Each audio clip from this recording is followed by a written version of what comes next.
In this video, we will learn relations. So, to understand relations, let's take an example.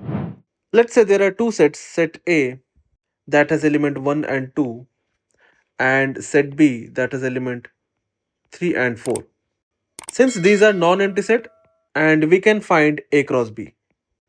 So, A cross B का मतलब है, we have to write the ordered pairs that are formed from elements of A and elements of B. तो यहाँ पे pairing करना है elements of A को elements of B के साथ. So पहला ordered pair 1,3, then 1,4, then 2,3 and then 2,4. So 1,3, 1,4, 2,3 and 2,4. So these are the ordered pairs I will get. So ये है basically A cross B, जिसमें all the possible ordered pairs are there. And we can write the set builder form for A cross B. So let's say the ordered pairs are x, y. So जो भी ordered pair है उसको represent कर दिया हम लोग x, y से. And जैसे कि हम अपना प्रीवियस वीडियो में बताया था कि जो भी ऑर्डर्ड पेयर्स है उसमें जो पहला एलिमेंट है that belong to the first set A, and जो सेकंड एलिमेंट है हर एक ऑर्डर्ड पेयर में that belong to the second set B. So we represented first element with X. So X belongs to first set A and we represented second element with Y. So जो Y है that belong to the second set B. So yeah, set builder form for the given Cartesian product. And we have seen this Cartesian product in my first video. But what is relation? Now suppose I introduce a condition in this set builder form. And वो condition कुछ भी हो सकता है. So let me put the condition x plus y is equals to 5. And remaining as it is. Means x belongs to A, y belongs to B, such that x comma y. So यहाँ पे अब एक condition put कर दिया. ये condition क्या है? ये बेसिकली रिलेशन है between the elements of the ordered pair. Ordered pair में एलिमेंट्स क्या है? x, y है. एंड ये है relation between x and y. Now ये जो सेट है इसके अंदर सारा ऑर्डर्ड पेयर नहीं आएगा, बट यहाँ पे ऐसा कोई कंडीशन नहीं था. सो A क्रॉस B में सारा पॉसिबल ऑर्डर्ड पेयर्स आया था, एंड यहाँ पे इसके अंदर में सभी ऑर्डर्ड पेयर्स नहीं आएगा क्योंकि अब यहाँ पे एक एक्स्ट्रा कंडीशन आ गई है. एंड ये कंडीशन क्या है? ये कंडीशन है relation between the elements in the ordered pair. Therefore, we represent this set with capital letter R. Means this is a relation R.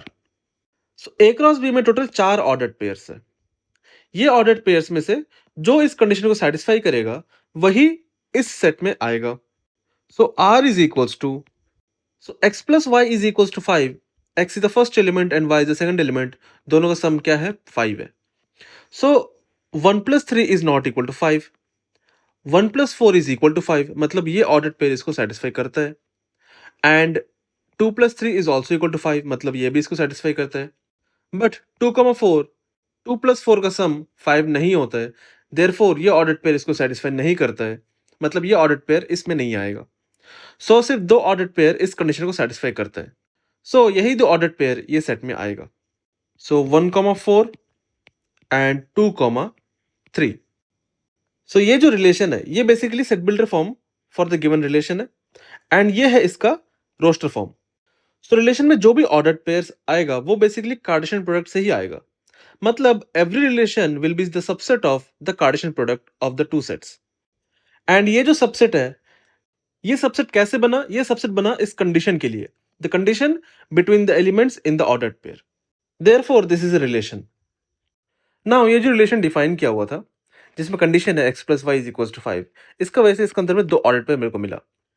And in this ordered pair this second element is called the image of the first element. So 4 is the image of 1 and 3 is the image of 2.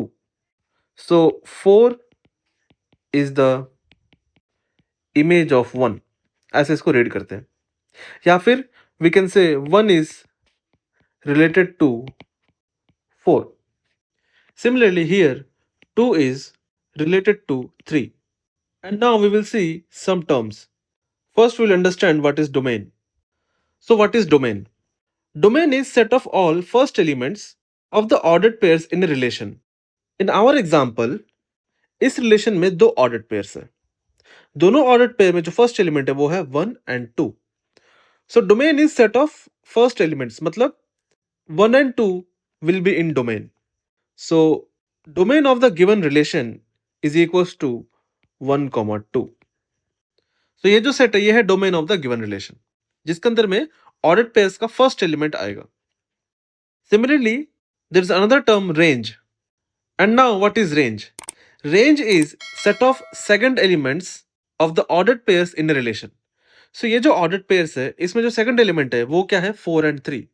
So 4 and 3 will be in range. And there is this third term called codomain. So codomain is the second set. ये जो relation है, this relation is defined from set A to B. क्योंकि these ordered pairs came from this Cartesian product. And ये जो Cartesian product है, ये define था A to B तक. Therefore, ये जो relation है, ये भी define है A to B. So this relation is defined from A to B. And here the second set is set B. जो entire second set है, which is set B, is codomain. So यहाँ पे लिखना है second set, in our case set B. So every time this range will be subset of codomain. क्योंकि codomain is the entire set, but range हमेशा entire set नहीं होगा. But range will be every time subset of the codomain. In this example, जो second set था वही मेरे को range में मिला है, क्योंकि set B के अंदर वही element है 3 and 4, and range में भी same element है 3 and 4. Therefore, in this example, range and codomain are equal, but every time ये equal नहीं होगा. Now we will see how to draw arrow diagram for the given relation. So सबसे पहले sets को draw करना है. Relation is defined from set A to set B. So ये है set A and ये है set B. Set A के अंदर element है 1 and 2.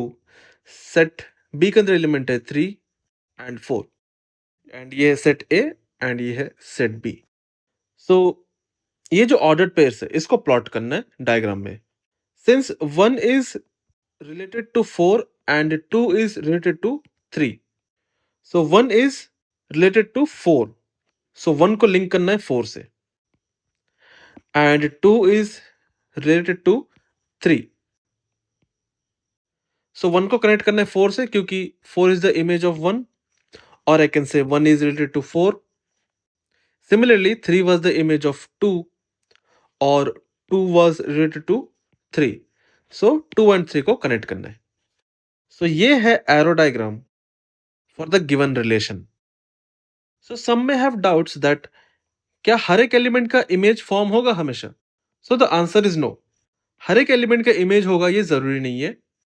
एंड सिमिलरली यहां पर भी हर एक एलिमेंट किसी का इमेज होगा वो भी जरूरी नहीं है. So this was the example to understand what is a relation.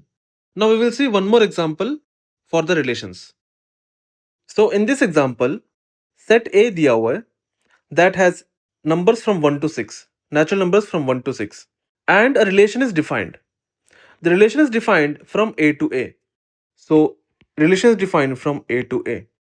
We have to draw the arrow diagram for the given relation, and then we have to write domain, codomain and range for the relation. So first we will write the roster form of the given relation.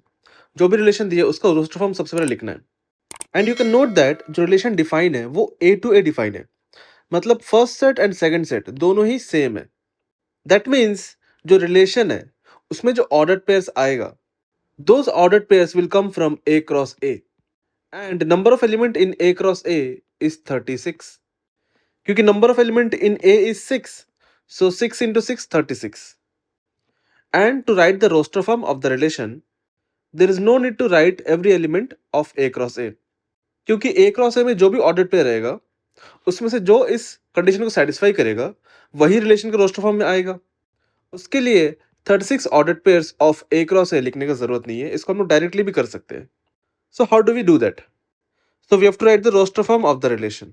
सो उसके लिए क्या करना है, and यहाँ पे mention नहीं किया है कि जो x है that belong to the first set and जो y है that belong to the second set. And what we have to do, यहाँ पे x के जगह पे एलिमेंट्स पुट करना है from this set and y के वैल्यूज फाइंड आउट करना है. So if I put x equal to 1 यहाँ पे, क्योंकि 1 is the first element of A, so 1 put करने पर यहां पर I will get y equal to 2, and if I put x equal to 2, then I will get y equal to 3. Similarly, if I put x equal to 3, I will get y equal to 4. And if I put x equal to 4, I will get y equal to 5. And if I put x equal to 5, I will get y equal to 6. And if I put x equal to 6, I will get y equal to 7. But 7 तो set में नहीं है. As I said, ये जो पहला element है ये belong to the first set, and जो second element है that belong to the second set. And second set is same set as A. But A में 7 नहीं है. Therefore, value of y cannot be 7. Therefore, ये ordered pair नहीं आएगा. So क्या क्या ऑर्डर्ड पेयर आएगा? 1, 2, 2, 3, 3, 4, 4, 5 and 5, 6. So 1, 2, 2, 3, 3, 4, 4, 5 and 5, 6. ये सारा ऑर्डर्ड पेयर आएगा रिलेशन में. So ये है roster form of the given relation. Now we can draw arrow diagram for the relation. So ये है फर्स्ट सेट एंड ये है सेकंड सेट. सो पहला सेट में क्या क्या एलिमेंट आएगा? 1, 2, 3, 4, 5 एंड 6. क्योंकि रिलेशन डिफाइंड है A to A, तो दोनों सेट क्या है? A है. सो अंदर में सेम एलिमेंट्स रहेगा. Now you can see here 2 is the image of 1, मतलब 1 is related to 2, and here 3 is the image of 2, and 4 is the image of 3, and 5 is the image of 4, and 6 is the image of 5. So this 2 is the image of 1, so 1 and 2 को connect करना है. And 3 is the image of 2, then 4 is the image of 3, and 5 is the image of 4, and 6 is the image of 5. So ये है arrow diagram for the given relation. ठीक है? Now we have to write domain, range and codomain. Domain, range and codomain. Now you can see जो पहला set है इसमें जो 5 element है इसका इमेज सेकंड सेट में है. सो set of these 5 elements is domain. तो डोमेन में क्या आएगा? 1, 2, 3, 4 एंड 5, क्योंकि यही 5 एलिमेंट का इमेज है सेकंड सेट में. Now we have to write range. So range क्या है? सो सेकंड सेट में जो जो एलिमेंट इमेज है पहला सेट के एलिमेंट्स का वो आएगा रेंज में. मतलब 2, 3, 4, 5, 6, ये जो 5 एलिमेंट है ये किसी एलिमेंट का इमेज है. देयरफॉर ये एलिमेंट यहां पे आएगा. सो 2, 3, 4, 5 एंड 6. एंड कोडोमेन क्या है? Codomain is the second set, entire second set. So codomain is equals to A. Domain, range and codomain को हम लोग रोस्टर फॉर्म से भी लिख सकते हैं. सो ये था रोस्टर फॉर्म. सो हर एक ऑर्डर्ड पेयर में जो पहला एलिमेंट है वो क्या है? डोमेन है. डोमेन में क्या आएगा? 1, 2, 3, 4 एंड 5. एंड जो भी ऑर्डर्ड पेयर है उसमें जो सेकंड एलिमेंट है 2, 3, 4, 5 एंड 6, ये आएगा रेंज में. सो डोमेन, रेंज को रोस्टर फॉर्म से भी लिख सकते हैं हम लोग एंड एरो डायग्राम से भी लिख सकते हैं. सो कभी कभी इमेज एंड प्री इमेज का कॉन्सेप्ट भी यूज करते हैं to define domain and range. So what is preimage? So basically we know image. Image क्या है? फॉर एग्जाम्पल ये ऑर्डर्ड पेयर है 1, 2. So here 2 is the image of 1. 2 is the image of 1. And इसको और एक तरह से बोल सकते हैं. कैसे बोलेंगे? 1 इज रिलेटेड टू 2, ऐसे भी बोल सकते हैं. 1 इज रिलेटेड टू 2, या फिर 2 इज द इमेज ऑफ 1, और I can say 1 is the pre image of 2. ये भी एक तरीके बोलने का. 1 is the pre image of 2, 2 is the pre image of 3, 3 is the image of 2, ऐसे ही बोल सकते हैं हम लोग. So these are the terms that are used to define domain and range. So domain is basically set of all pre-images, क्योंकि these are the elements that are pre-image of some element of second set. And for range we say set of all the images. So ये जो element है ये क्या है? ये images है elements of first set का. ठीक है? So ये क्या है? Set of images, and ये क्या है? Set of pre-images.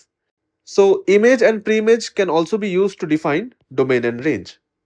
So this was all about relations. And one more thing, now इस क्वेश्चन में it was given that the relation is defined from A to A, but sometimes A to A ना लिख के ऐसा भी दिया रह सकता था that relation is defined on A. In our question, relation was defined from A to A, or in other words, is defined on A. दोनों का मतलब सेम है. कुछ क्वेश्चंस में ये सेंटेंस यूज किया जा सकता, is defined on A या फिर is defined from A to A. दोनों का मीनिंग सेम है. is defined on A का मतलब है is defined from A to A. मतलब first set and second set दोनों सेम है. This was all about relations. In the next video, we will solve some questions based on relations. Thank you for watching this video.